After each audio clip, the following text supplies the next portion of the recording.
അർച്ചേ,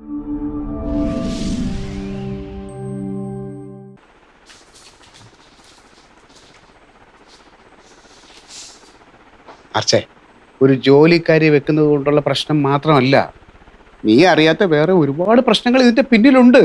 അതെന്തൊക്കെയാ പ്രശ്നങ്ങള്? ഞാനൊരു SI ആണ്. അതൊരു പ്രശ്നമല്ല. പക്ഷെ നീ ഒരു പഞ്ചായത്ത് മെമ്പറാണ്. അതൊരു പ്രശ്നമേ അല്ല. 3 പേരുള്ള വീട്ടിൽ ഒരു ജോലിക്കാരിയെ വെക്കുക എന്ന് പറഞ്ഞാൽ അത് ആഡംബരമാണ്. ഒരുപാട് പൈസ ഉള്ളവർക്ക് ഇങ്ങനെ ആഡംബരം കാണിക്കാൻ പറ്റൂ. ഇവിടുത്തെ ജനങ്ങൾക്കറിയാം നമ്മുടെ കയ്യിൽ അങ്ങനെ ഒരുപാട് പൈസ ഇല്ലാന്ന്. ആ സ്ഥിതിക്ക് നമ്മൾ വീട്ടിലൊരു ജോലിക്കാരിയെ വെച്ചാൽ ജനങ്ങൾ പറയും അവരറിയാതെ നമുക്ക് എവിടുന്നോ ഒരുപാട് പൈസ വരണുണ്ടെന്ന്. എനിക്കറിയില്ല. എനിക്കറിയാം അർച്ച, ഞാനൊരു പോലീസുകാരനാണ്. കൈക്കൂലി മേടിക്കാൻ ഇത്രയധികം സാധ്യതയുള്ള വേറൊരു ജോലിയില്ല. ചുരുക്കി പറഞ്ഞാൽ നാട്ടുകാരുടെ മുമ്പിൽ ഞാനൊരു കൈക്കൂലിക്കാരനാവും. കൊള്ളാം. ഞാൻ മാത്രമല്ല, നീ ഒരു പഞ്ചായത്ത് മെമ്പറാണ്. കൈക്കൂലി മേടിക്കാൻ സാധ്യതയുള്ള ഒരു ജോലി തന്നെയാണ് അതും. പഴയ മെമ്പർ തോമസിന്റെ അവസ്ഥ അറിയാലോ. 2 വീടും 1 കാറും 5 കൊല്ലം കൊണ്ടാണ് ഉണ്ടാക്കിയത്. ഇപ്പോഴും ഉണ്ട് ആ ചീത്തപ്പേര്. നിനക്കും അതുപോലെ ചീത്തപ്പേര് മേടിക്കണം. എന്തൊരു കാഞ്ഞ ബുദ്ധിയാ സത്യേട്ടാ. ഒരു ജോലിക്കാരിക്ക് ശമ്പളം കൊടുക്കുന്ന ഒഴിവാക്കാൻ വേണ്ടി ഇത്രയും മുടന്ന ന്യായം പറയാൻ സത്യേട്ടനെ കൊണ്ടേ പറ്റൂ. ഒരു നോലെഴുതുന്നതിനെ കുറിച്ച് ആലോചിച്ചാലോ? സത്യേട്ടാ, ഞാൻ എന്തായാലും ജോലിക്കാരിയെ വയ്ക്കും.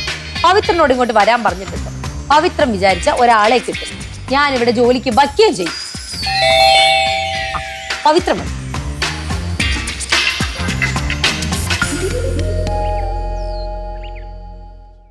നമസ്കാരം മെമ്പറേ. ഏതാണ്ട് അത്യാവശ്യപ്പെട്ട കാര്യം ഉണ്ടെന്ന് പറഞ്ഞുകൊണ്ടാണ് എൻ്റെ എല്ലാ തിരക്കുകളും മാറ്റി വെച്ചിട്ട് മുമ്പും പിമ്പും നോക്കാതെ ഞാൻ വിട്ടടിച്ച് ഇങ്ങോട്ട് പോകുന്നത്. കാര്യം മെമ്പറിന്റെ കാര്യം കഴിഞ്ഞിട്ടല്ലേ എനിക്ക് വേറെ കാര്യമുള്ളൂ. ഒരുപാട് സൂചിപ്പിക്കണ്ട. പവിത്രൻ എനിക്ക് എന്തെങ്കിലും സഹായം ചെയ്തിട്ടുണ്ടെങ്കിൽ അതിന് കമ്മീഷൻ തന്നിട്ടുണ്ട്.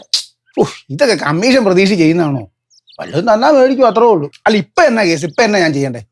എനിക്കൊരു ജോലിക്കാരിയെ വേണം. ജോലിക്കാരിയോ? എന്തിനു? സാധാരണ ജോലിക്കാരി എന്തിനാ? ഇവിടുത്തെ പണികൾ എടുക്കാൻ. പാചകോഴിയെ ഇവിടെയുള്ള എല്ലാ പണികളും ചെയ്യണം. പാചകം അറിയാമെങ്കിൽ അതും ആവാം. അല്ല, നിങ്ങൾ ഈ വീട്ടിൽ 3 പേരല്ലേ ഉള്ളൂ. അതാ ചോദിച്ചോ. എന്തായാലും പോട്ടെ, ജോലിക്കാരിയുടെ കാര്യമല്ലേ ഞാൻ. അതെ, ജോലിക്കാരിയെ കണ്ടുപിടിച്ചു കൊടുത്തോ, ഇവിടെ നിയമിച്ചോ. പക്ഷെ ശമ്പളം എന്നോട് ചോദിക്കരുത്. 10 പൈസ ഞാൻ തരും. ഇതൊന്നും കേട്ട് പവിത്രം പേടിക്കണ്ട.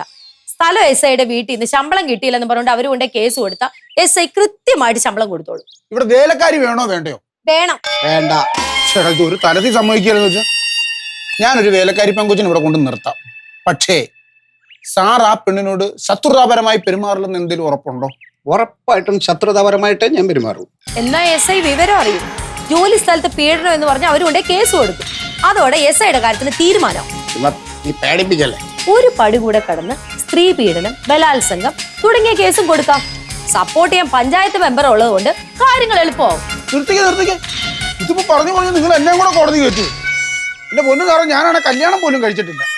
ഇതുപോലുള്ളൊരു ചീഞ്ഞ കേസിനകത്ത് പ്രതിയാവണ്ട, സാക്ഷിയായാ മതി. പിന്നെ എന്റെ ജീവിതത്തിൽ എനിക്ക് പെണ്ണ് കിട്ടുമല്ല. ഒരു പ്രശ്നം ഉണ്ടാവില്ല. നിയമം അറിയാവുന്ന ആളല്ലേ SI. പവിത്രൻ ധൈര്യമായിട്ട് ആളെ കൊണ്ടുപോവാ. ബാക്കി കാര്യം ഉണ്ണിയാർച്ച ഏറ്റു. പവിത്ര, ഇവിടെ വാക്ക് കേട്ട് പ്രവർത്തിക്കാനാണ് നിന്റെ ഉദ്ദേശമെങ്കിൽ മേലിൽ എന്നിൽ നിന്നും ഒരു സഹായവും പവിത്രൻ പ്രതീക്ഷിക്കണ്ട. പിന്നെ ഈ സ്ഥലം SIയെ പിണക്കുന്നത് അത്ര ബുദ്ധിപരമായ കാര്യമല്ല എന്ന് നീ ഓർത്തോ കേട്ടാ. ഇതിപ്പോ നേരം വെളുത്ത് ആളെ വിളിച്ചു വരുത്തി കളിയാക്കുന്ന പരിപാടിയായിപ്പോ.